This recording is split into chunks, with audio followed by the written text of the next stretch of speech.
Quis domaine episcopo, ainsi fut mentionné pour la première fois le château royal de Cognes.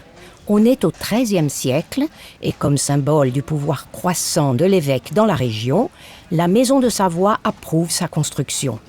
Le château est le témoignage de la vie religieuse et administrative de l'époque. Lorsque l'évêque montait d'Ost, il présidait la Sogne, le petit parlement local, tandis que lorsqu'il n'était pas là, le château était surveillé par des gardes et par un châtelain.